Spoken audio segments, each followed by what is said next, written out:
Hey guys, I'm Dov, and today I'm back with more Total War Warhammer 2 multiplayer action. We're here today with Mazdamundi, good old Mazdamundi, going up against the Greenskins. And yeah, I haven't taken Mazdamundi in a while, but he is still absolutely a powerhouse, especially in certain matchups. 41 melee defense up on his big boy is quite significant. He's got Apotheosis and Arcane Unforging for this particular battle, shielding the old ones and Banishment as well, so relatively cheap kit, all things considered. Sunburst standard of Hexwaddle as well. Got 2 units of Croc Scores, 2 Solar Engines for that melee attack debuff and the magic damage, a few Skink Skirmishers and some Skink Cohort up front with a second line of Red Crest, 1 Salamander Hunting Pack as well. For Big Bennis's Greenskins, he's got the Queen already charging in up front, Double Giant and Grimgore, so a lot of heavy AP up front. From single models. Also the Crimson Killers, we've got some Night Goblins as well, looks like a couple Goblin Wolf Rider Archers, a Night Goblin Shaman, and some more Wolf Riders scattered around the back. So right off the bat, big nasty melee fight getting underway in the center. We're going to throw in some Croc Scores here to help hold the line and do some armor piercing damage to the Spider, although of course they're more meant as anti-infantry, they can still get some hits in, and especially with the blinded debuff, we also throw an Overcast, let's see, that Arcane Unforging there to delay the wEa and also to do a bit of damage to Grimgore. You can see the Solar Engines also firing in, trying to get some good damage on the Giants. Some very nice Fanatics through the back line against these Skink Skirmishers here. The Wolf Riders have come back into the back line trying to get on my Skirmishers. I'm actually fending them off with the Salamanders. Salamanders, of course, with pretty decent armor and combat stats, will more than be able to handle these Wolf Riders, especially with the Overwatch fire. You can see, of course, the terror of the Bastillodons in the backline. Also pretty tough for these Wolf Riders to get in and shut down, although they are doing some pretty decent damage to those Skink Skirmishers. Over here, Croc Scores starting to take pretty consistent damage from the Giant and the Queen, but the Queen looks like she's trying to force through there, but she is sort of caught up on those Croc Scores there, so great for me. Meanwhile, over here, we've managed to rout off some of the Night Goblins. This Croc Score and Skink flank here, going to drop a Banishment on the Crimson Killers. It will come in and do some friendly damage to the Skinks, but obviously these Crimson Killers are quite a bit more expensive, so even that little bit of damage is well worth it there. And the Croc Scores with the Red Crest supporting will actually be able to do quite well, just because of the sheer model count here. So pretty good stuff there. These Croc Scores getting terrified away though. You can see the monsters are starting to push into the back line. I've had to pull Mazdamundi back as he was taking quite a bit of damage. Going to throw some more Apotheosis here and try and open up with these Salamanders.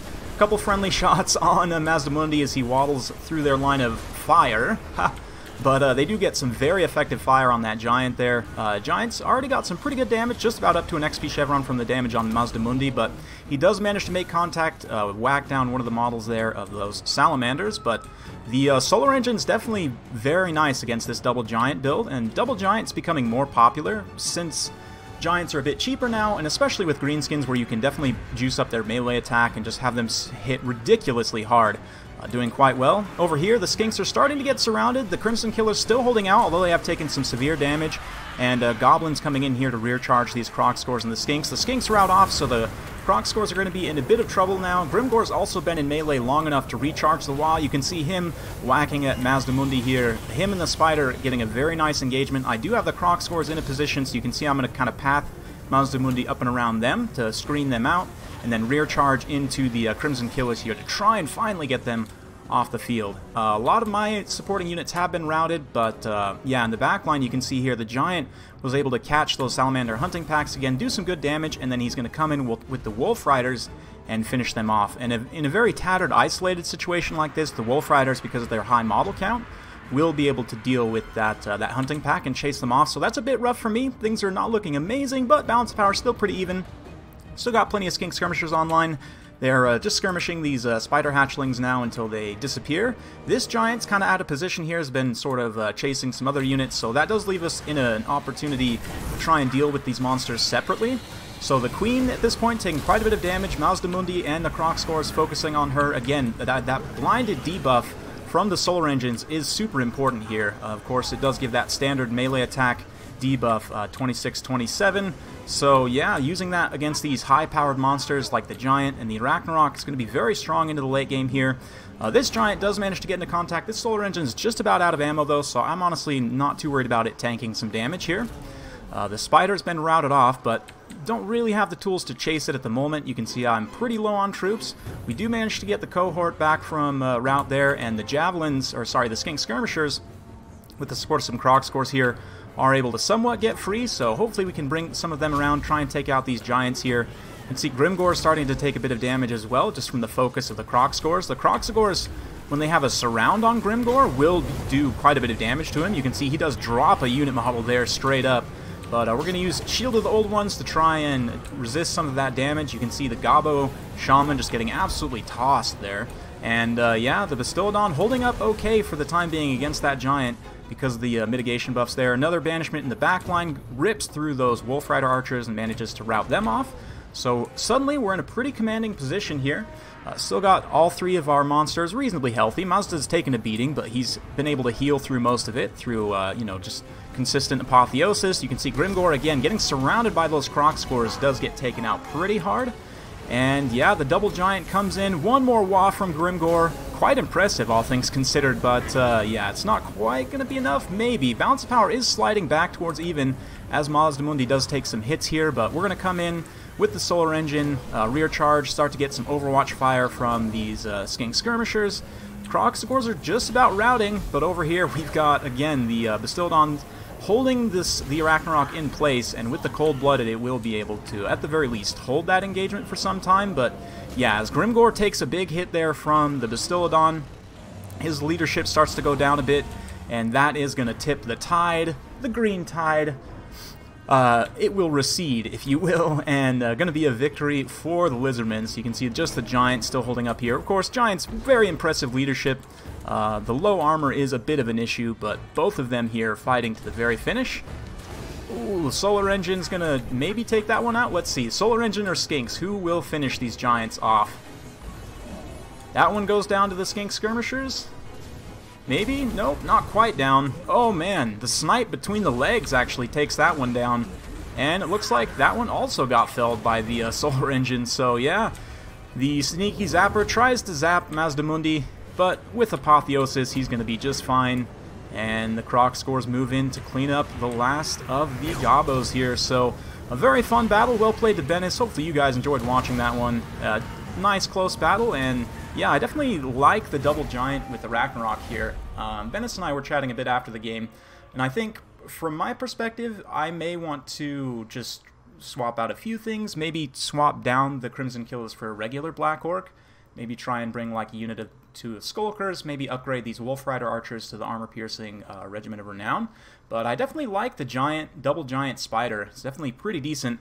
From my side, the Solar Engines obviously were super key here. Both of them ended up getting an XP chevron. And yeah, just did consistent damage and debuffs to those giants and the Arachnarok Queen as well. 107 kills on these red crests, managed to get 2 XP chevrons, just cut through tons and tons of goblins. These guys actually trade pretty cost effectively with Night Goblins.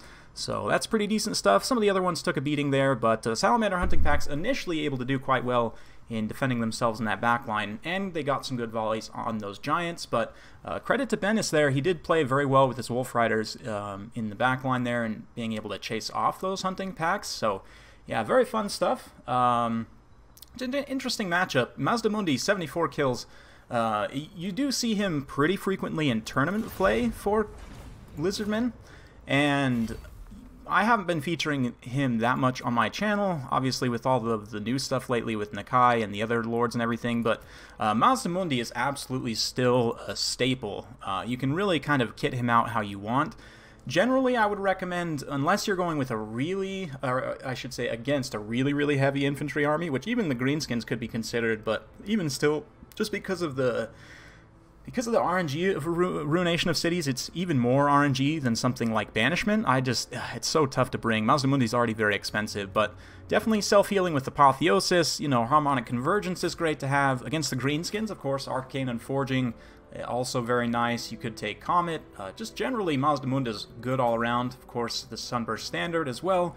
Extra missile resistance and melee defense does make him exceptionally tanky up on that big boy. So, yeah, fun stuff. From the Greenskin side, yeah, maybe I would prefer Skarsnik over Grimgor just because he has anti-large and poison. Now, Grimgor does have immune to psychology, which is obviously quite helpful in certain situations, especially against big dinos. But from what I've found, Skarsnik, if he's doing well enough, then he won't rout, like he won't get terrified. And generally, if he's fighting alongside something like the Arachnarok Queen, then the two of them together, you know, it's unlikely that he would get terrified. So something like this, I think, might be, you know, I might just prefer to take Skarsnik over Grimgor. I believe Skarsnik is a little bit cheaper than Grimgor as well. Yeah, that's another advantage that he brings to the table. So cheaper, you know, you get that poison anti-large. He does have a little bit higher melee defense and health as well. So yeah, I mean, yes, even though Grimgor does have immune to psychology, he's going to take more damage over time. So maybe better to have Skarsnik in the long run. But still, very, very fun, interesting matchup. Hopefully you guys enjoyed watching. If you do like this sort of content, be sure to like, subscribe, hit that bell notification button, so every time I upload a new video, you'll be notified. Thanks again for watching, and we'll see you next time.